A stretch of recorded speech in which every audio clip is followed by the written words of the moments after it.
Just 3 years ago, he was still playing cricket in the bush. This week, he was named to spearhead Australia's attack in the upcoming Ashes series.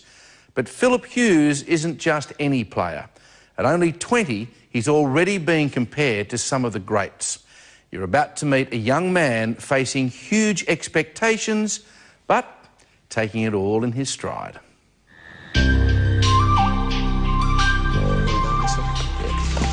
Question: what does it take to make a champion?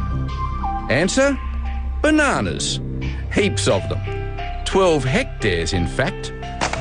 And Australian cricket's newest opening batsman, Phillip Hughes, collects his bananas like he collects runs. A quick strike and bountiful reward. And always with Dad by his side. Straight in the puddle. Phil, do you reckon you'd be where you are in cricket if it wasn't for your mum and dad? No, definitely not. All the cricket carnivals, and Dad have to take off 5-6 days in a row off work just to cart me around. You know, sit in the car for 5 hours. It's been great. And it's all worthwhile. Yeah. You must be so proud, huh? Very proud of him. Yeah. But he always thanked us. You know, when we get back home, last thing he'd said was thanks, Dad. You know, so that was really appreciative. I'll be in flip. But it was here in the family backyard where young Phillip really learnt his trade, including an encyclopedic knowledge of the rules. If you hit the close on, it was 25 runs, automatic. If you hit it on the full, it was 50. So that's what we always used to aim at that. But we had the side fence here. It was two runs on the bounce or roll. On the full was 4. Have a look at the dents. Yeah, there's a few dents along the side. The back fence was 4. You were excelling at 9, playing in the under-12s. By 12, you were playing 16-year-olds. At 16, you were playing 19-year-olds. How has that helped you?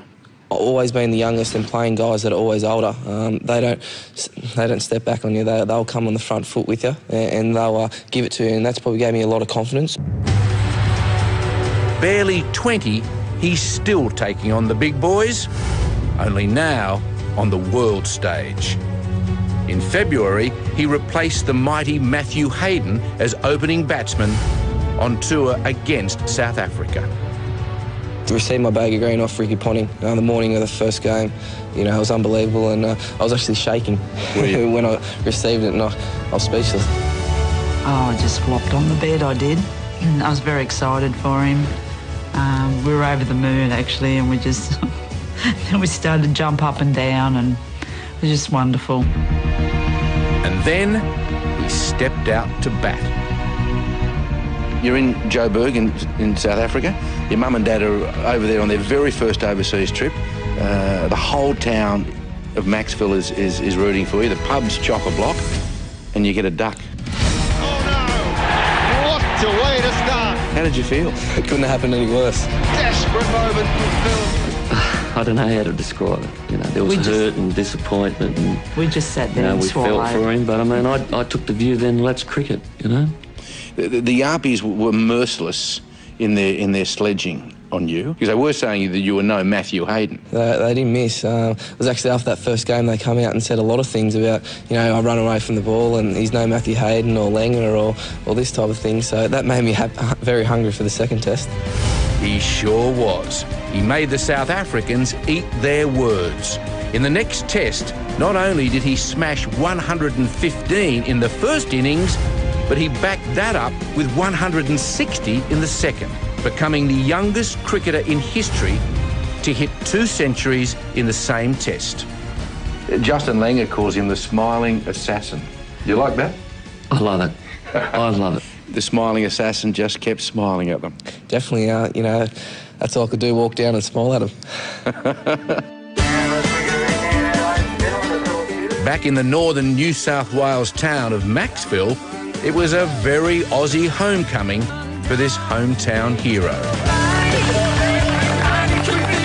In Maxville, there's no doubt this modest young man could be Bradman in the making. Probably couldn't have been done without the support of our community. So that's wonderful that they can join in and now watch him on television, you know. Batter or bowler? Both? Yeah, both. But it's not all one-way adoration. This bloke will never forget where he's come from. Hi everyone, it's always great to be back. And at the Maxville Ex-Servicemen's, the club that sponsored him throughout his boyhood cricket, he's now established the Phillip Hughes Scholarship for Country Boys to train in the big smoke. It's not easy from the country, and I figured that out, and, you know, to get back to the community, you know, I'm that pumped about it, and I'm sure it'll go to plan. What about this one? How prophetic is that these days after having already broken 2 Bradman records? Watch out, Bradman. Yeah, that was, I think, I was clipping in the paper about... Because you about 8, 9 years ago, that. Oh, yeah, well, it's the year 2000, so I think you were 11. Oh, wow. Later, in the dining room... Cheers, everyone. Time out to dine out on Phillip's achievements. Making the Aussie team. With Dad Greg, Sister Megan and his very down-to-earth mum, Virginia. You prefer Phillip than Phil? Yes, I do, Mike.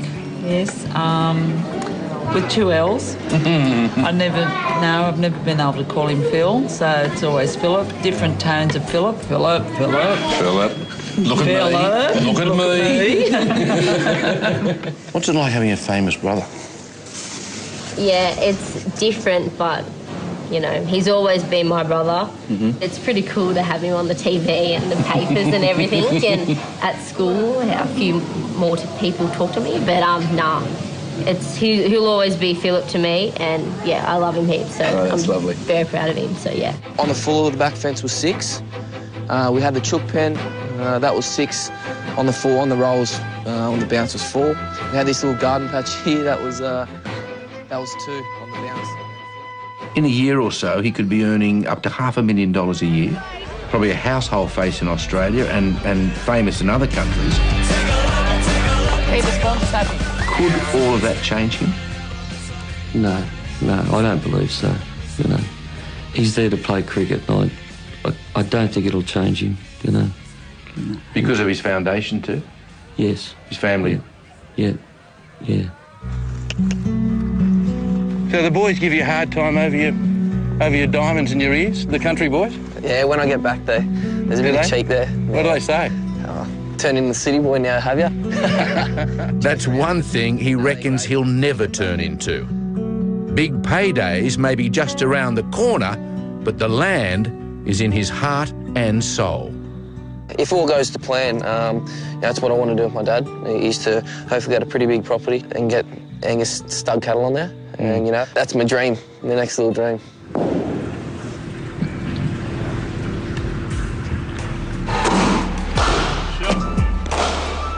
His style may not please the purists, but it's brutally effective. His boyish looks masking his ferocious intensity and concentration. Greg, if you had to sum up what that something special is that Phillip has, what would you say? Toughness, dedication. And his smile. Well, we know where he gets that from, Mother, don't we? The Steve Ball medalist for 2008-2009, Phillip Hughes. All through his career, Phillip Hughes has been 2 and 3 years ahead of his age group, always leapfrogging the rest. And now he's right where he wants to be. Massive. Would maybe the ultimate dream be to captain Australia? Oh, definitely, you know, growing up as a kid, you know, you love to, but, you know, I'm happy playing, you know, it's just a great thing. I'm happy where I am. Age of 20, couldn't be happier, to be honest, but, you know, hopefully it may be one day, but, you know, it's something I haven't thought about, yeah. Well, Phillip, good luck and keep smiling at him. Definitely, thank you, thanks a lot. Yeah, we had buckets around, we had signs on the fence, which aren't there now, and if you hit the sign, they'd be automatic 50 or 100, depending on which one you'd hit. Also, if you hit it over the fence, it was just 6 and out. So if you had 6 to win, you just have a bit of a whack and it didn't matter if you got out.